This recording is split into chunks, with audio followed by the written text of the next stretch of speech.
fascist government to its knees. Woo! And of course, the resignation of the Education Minister Dharmendra Pradhan. We echo the words of Neha Bora, the student leader of AISA, who, as you know, was on hunger strike for 23 days, along with our AISA comrades Manish and Aameen. She said, "This collective victory fills us with joy because it tells us many more victories are possible." The young people of India have shaken off fear and apathy, which is what fascism thrives on. And now there can be no turning back. This is something here in the diaspora in London we can learn from. The massive celebrations across India are ringing with the slogan, "Dharmendra Pradhan was just a trailer. Modi and Shah, you are next." Woo! But as well as celebrating, we in the diaspora are watching the ongoing persecution of students and youth who participated in the movement, particularly Muslims. The government is not just corrupt. It is not just crony capitalists plundering for corporate profit. It is not just an ally of the US and Israel on the global stage. Of course, it is all those things.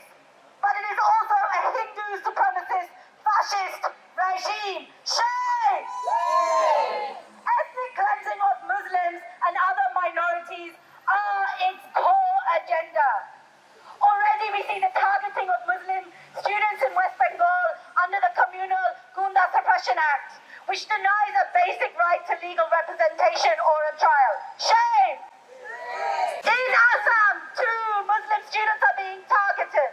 And Mohammed Junaid, who was feeding the cockroach protesters from the very beginning as a volunteer, has been targeted and his family home threatened with bulldozer demolition. Shame! Shame!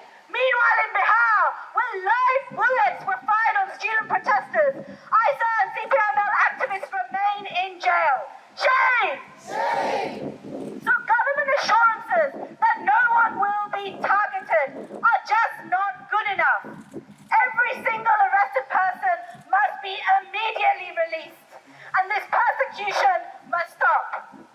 Home Minister Amit Shah, who is responsible for the pellet guns, sexual assaults, electric prods, and nail-started batons used by the police against students, must resign. We in South Asian Solidarity Group were here outside the High Commission in 2019. They know us well, along with our friends in Strive UK, in our hundreds protesting in solidarity with the anti-CAA movement. We remember that activists and scholars Umar Khalid and Shajil Imam are still in jail, waiting trial and repeatedly denied bail. Shame! Shame! We demand their immediate release. We were here too, protesting in solidarity with the historic farmers' movement in 2021. And before that, we were here to remember Rohit Vemula, who was institutionally murdered by his universities, and support the movement in his name.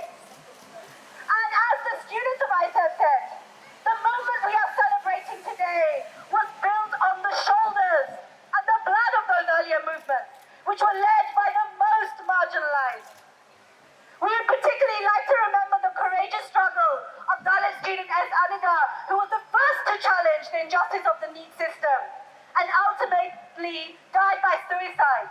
Shame! Shame! The horrific violence which the students have faced have long been practiced by this regime against Muslims, Adivasis, Dalits, workers, and the people of Kashmir. We know about the terrible damage caused by pellet guns because of their habitual use against the adults and children of Kashmir. The movement we're celebrating today is about the basic right to education, free of corruption and exploitation. But it became so much more than that too. It was a test of whether united, steadfast resistance could challenge the Modi regime and forced it to concede. And today, the young people of India